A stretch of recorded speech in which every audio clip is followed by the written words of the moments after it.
everybody, welcome to Storm Reads, and it's time for the daily reading vlog.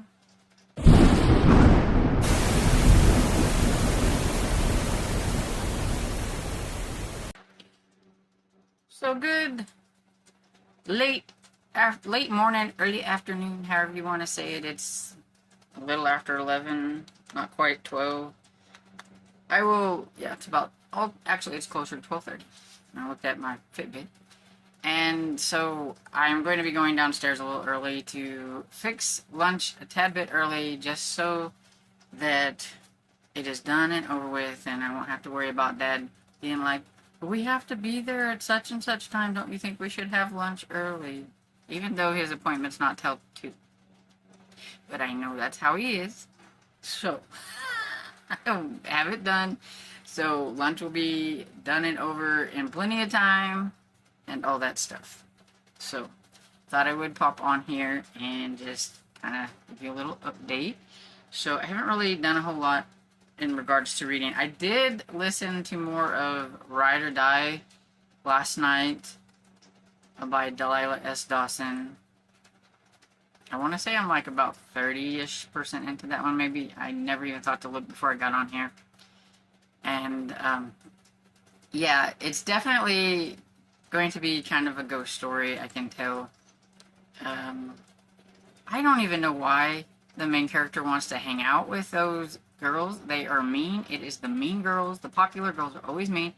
They were just so mean to her and everything. Like, I wouldn't even wanted to be invited to the party to begin with, but they're at this party overnight at an amusement park, and the one girl, like, I guess her family is fairly well off because she keeps referencing the fact that her father's a lawyer. And, yeah, they, like, were, even like, the leader of the pack, Mean Girl, they were doing, like, a truth or dare thing. And whenever, one of them fibbed a little bit, didn't, she wanted to do the dare. And the dare was you had to keep your hands up the whole entire time through the roller coaster. But it's one of those that, like, did loop-de-loops, and so she put her hands down to hold on, and then would put her hands back up.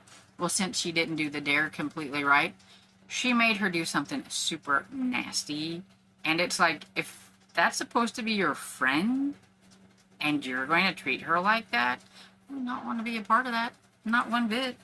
And I think the girl, Bree, is figuring this out as she's going through things that maybe she doesn't really want to be friends with these people. They locked her into this one place where I think is where the roller coaster that I think some kids were killed on, I think maybe teens and everything, because this park has a reputation for some deaths. And she's in this, it's dark and all this stuff. And something that happened in here, I think it happened like in the 90s and stuff like that. And she was supposed to find something in there that kind of maybe represented that or whatever. But then she meets some teens in there.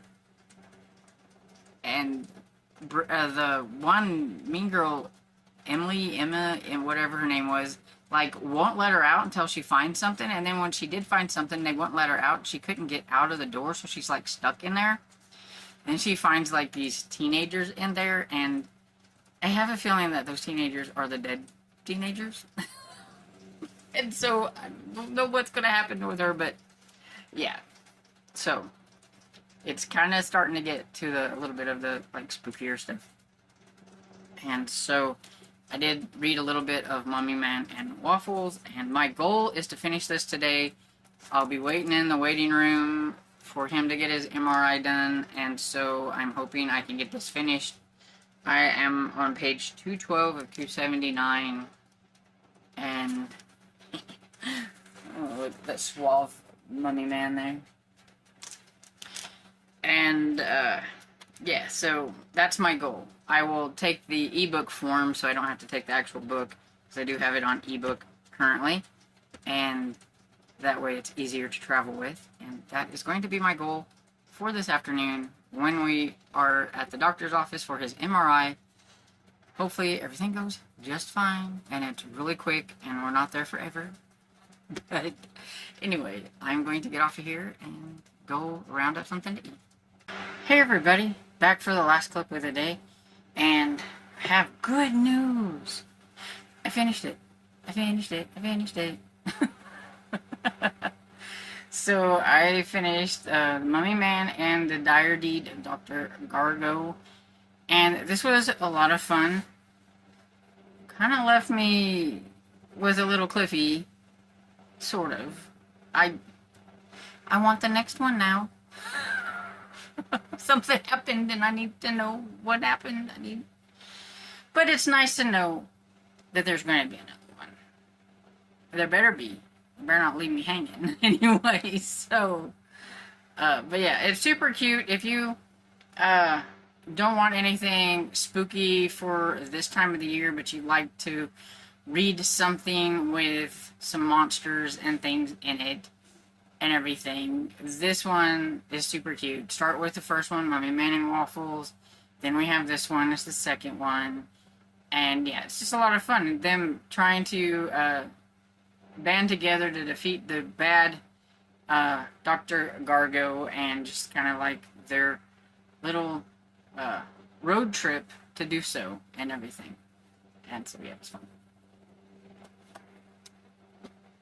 Now I can put this one in my rotation of eyeball reads, because this is the one I was wanting to get to, but I was like, no, I need to finish one of the other eyeball ones first. So we have A Box Full of Murder by Janice Hallett, and I know a lot of people are having a hard time finding this in the US, even though it said that it came out in the US and the UK at the same time. Like, there's no ebook or audiobook version of this currently, which I feel is really strange, but you can get it, like, in a paperback form on Amazon, but that's it. It doesn't have anything else, which to me is just really weird. But I was lucky. I had a friend in the UK send this to me after she got done reading it. She really liked it. This is Janice Hallett's debut middle grade book, and I have a feeling it's going to be exactly the same way, because it does have all the like text and things like that throughout it, just like her adult books, where you have to try to figure out what is going on and then solve the mystery reading the text and things like that. It's just going to be a middle grade version, and I'm really excited to give this a try and hope that I haven't hyped it up in my head too much that I get disappointed. But it's a big one too, but you know, with the fact that it's like text messages and things like that, I'm hoping that means it'll go faster. But we'll see, because, you know, eyeball reading is eyeball reading, and I am a slow reader. I've also listened to a little bit more of Ride or Die by Delilah S. Dawson. I am 52% through the audiobook of that middle grade, and definitely has some spooky elements that I think a lot of people would find very frightening, especially when it comes to roller coaster rides and things like that. And there was some really gross things, just make you just go, ugh, gross things. Like the one I talked about earlier with the chewing gum thing, but there was another one with a slurpee thing that was just really gross. Author, what were you thinking? It was just really gross. I think kids would probably get grossed out by it, but think it was kind of cool at the same time. But yeah, it was gross. And so yeah, I'm enjoying that one so far.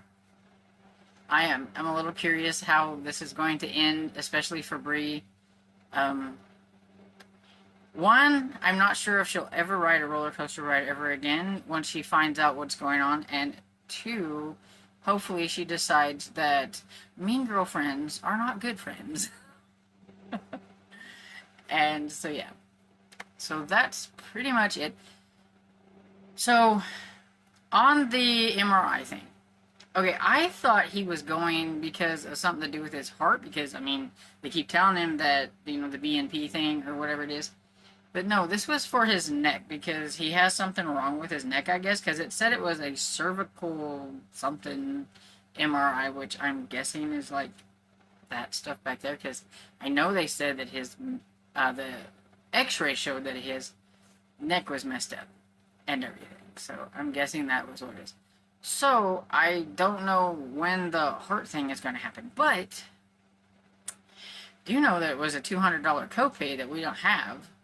And since he didn't have any outstanding bills with them, they said that they could bill him later and try to work out a payment plan.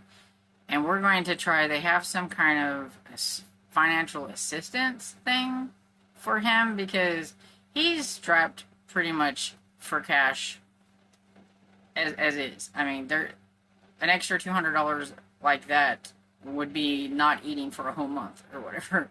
So he can't do that and everything. So that was a little disappointing. I thought his Advantage plan would like maybe cover that. So I'm guessing they're covering like everything else. And I told him $200. It could be worse, but still, he's a little bit worried about the $200. But we'll manage and everything. But now it's like, well, what are you gonna do with the heart thing? Or are you just going to like forget about that? You give him pills, and it's messing him up. But I know that he said something about they talked about an echocardiogram before, but we haven't heard anything since then. I thought maybe that's because of the MRI, but maybe that's like the second thing, because, you know, why not just add things up in price for us? So, doctor-y stuff, health issues, they're just not fun. Anyway, so that is pretty much it. Does anybody have any cool weekend plans? I would like to know down in the comments, because I have none. I will probably be working on cleaning my room so that maybe I can talk my brother into helping me with the air conditioner sometime soon. It's not going to be like an issue that's like a big deal at the moment, because like today I think is the last day for the 80s, and tomorrow is like we have chances of like storms. Hopefully not bad. Hopefully any of that stuff just dissipates or goes around us, because I do not want to worry and deal with storms. But I know it's supposed to rain, so like we wouldn't be able to do anything with that tomorrow, so it would be a good time to try to clear out and clean out some clutter and all that stuff to get ready for whenever I plead with my brother to come down here and help me. Anyway, so I hope everybody had a great day, and if you enjoyed this video, please give it a thumbs up and subscribe, and I will see you all in the next video. Bye!